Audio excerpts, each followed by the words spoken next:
Welcome to the Clothes Free Living Update, brought to you by the folks at clothesfreelife.com.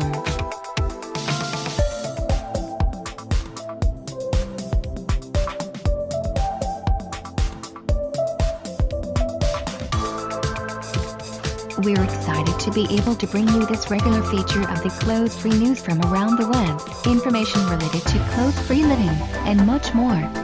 Now here's your host, Earl D. Happy Clothes Free Friday to everyone. We're glad to have you back on board today. If you're listening to us out there on the internets, we're excited to bring you program 14 of the Clothes Free Living Update. I'm your host, Earl D. And want to start off today by just letting you know that this is going to be our last broadcast on the Zcast platform because we're switching everything over to Spreaker. If you are listening to us on Spreaker, I just want to let you know that you can chat with us during the show. If you go to the Spreaker website, our page on that website is Spreaker. That's Spreaker with an R, SPREAKER.com and / Clothes Free Life. So check us out there, and then check us out also on the, if you have the Spreaker radio app, you can find us on there as well. Search Naturism, Nudism, or Clothes Free Living, and you can find us using the Spreaker radio app. For the time being today, we want to welcome our listeners who are on the Zcast app and are on the Zcast website. And just remind you, this is going to be our last broadcast on the Zcast platform.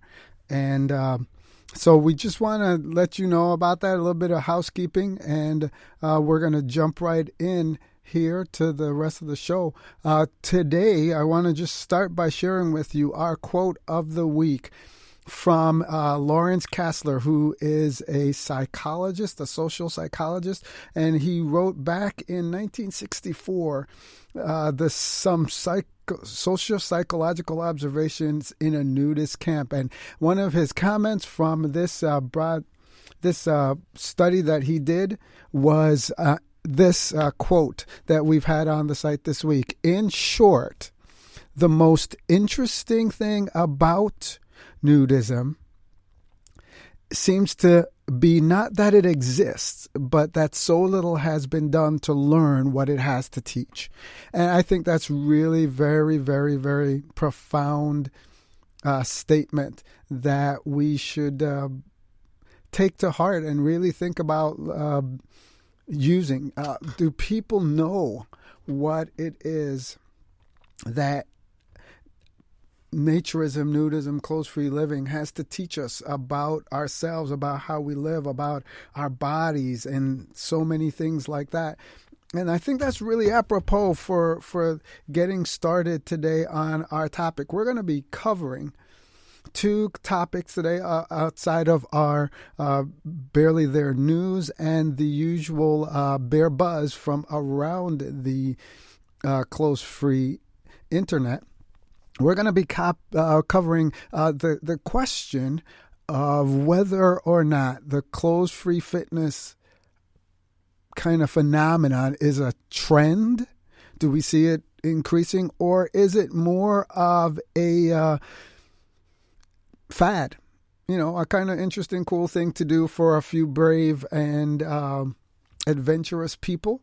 And then the rest of it is just, the rest of the world is not going to get into that whole kind of dynamic, that whole kind of thing about getting undressed, doing physical activities, fitness activities, working out, clothes free. So, what's your opinion? You give us a shout out on Twitter and, or, give us a shout out on our chat on our Spreaker page.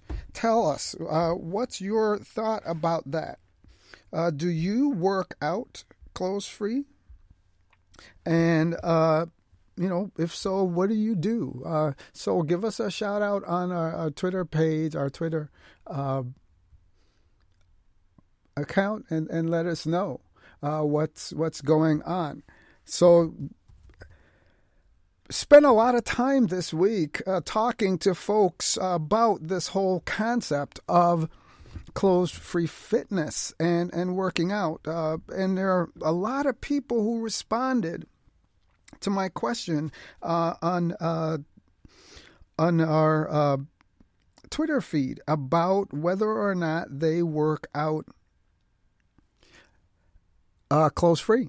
And so there's this whole thing that's happening. I think that we're in the season right now of a series of clothes-free 5K runs that are being put on mostly at nudist resorts and nudist venues. And it's really kind of exciting to see the first of the season happen this past weekend at Bear Burrow. It was the Bear Burrow event, 5K.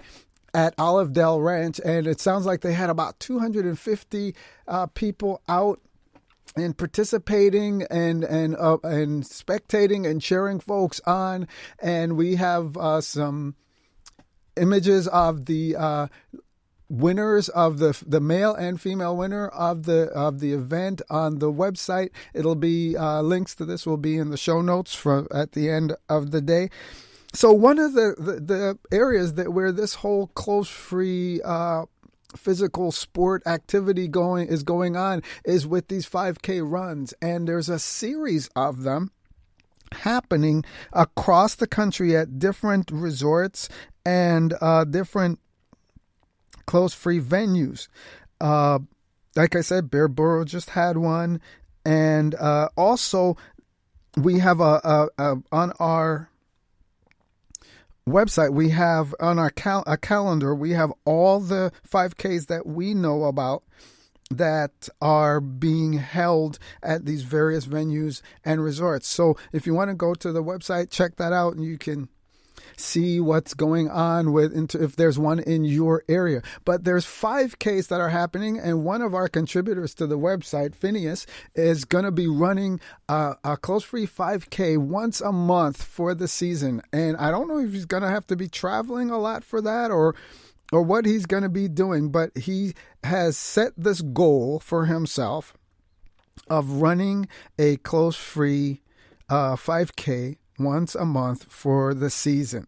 And I think that's really pretty awesome goal and an awesome thing for him to be doing. If you go to his website, phineaswriter.wordpress.com, you can see all the places where he's going to be. He's going to be at Lake Como, Oak Lake Trails, Carolina Foothills, World Naked Bike Ride in St. Louis, Whispering Pines in North Carolina, and Cypress Cove. And that's going to take him up through September 10. And I'm hoping he's going to have lots of very cool reports about all of that when he gets back from each of those events that he will share with us on the website. So looking forward to that. So there's this one aspect, one expression of this clothes-free fitness trend are these 5Ks that are being offered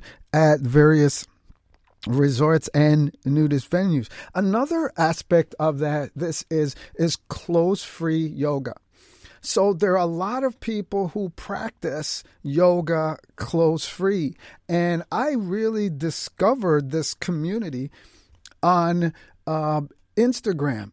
And so I had already been practicing my own private yoga practice at home, clothes-free, and then bumped into something called the Naked Soul Yoga Challenge, run by a woman, a yogi, clothes-free yogini named Renee Watkins. And she was gathering together people to practice and post poses on Instagram of their clothes-free practice. Since that, it's really kind of blown up. A lot of people are doing it. There's the ubiquitous example of that right now is an Instagram account and a website called The Nude Yoga Girl. And she posts these really very stylized black and white images of herself doing clothes-free yoga on Instagram.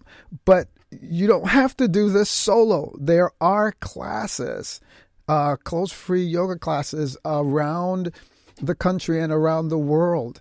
And some of our, we'll put some links to these on the website in the show notes.